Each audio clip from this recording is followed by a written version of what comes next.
નમસ્કાર. લોકતંત્રમાં વોટ ચોરી એ લોકતંત્રની હત્યા છે.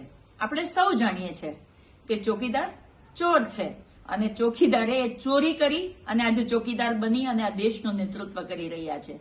એવા કાયર મોદી, શાહ અને ઇલેક્શન કમિશન જો આ બાબતને નહીં સ્વીકારી અને ડેટા વિરોધ પક્ષને નહીં આપે તો આજે જ માનનીય રાહુલ ગાંધીજી અને ઇન્ડિયા ગઠબંધનના તમામ સાંસદશ્રીઓએ સંસદ ભવનથી લઈ અને સડક સુધીનું આંદોલન કરેલું છે અને હજી પણ જો એ ડેટા નહીં મળે તો આ આંદોલનને ઉગ્ર રૂપ આપી અને ભારતભરના દરેક રાજ્યમાં આંદોલન સડક ઉપર થશે.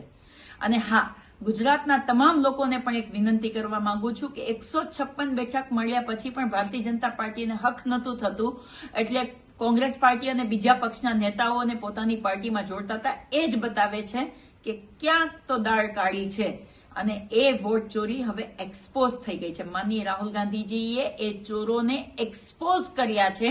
ત્યારે ગુજરાતના તમામ લોકોને પણ કહું છું કે આ વોટ ચોરીની લડાઈમાં તમે સૌ પણ સાથ સહકાર આપો.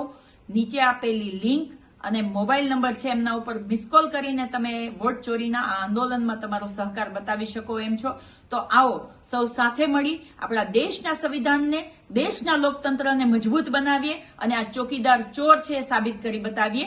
જય હિન્દ, જય ભારત.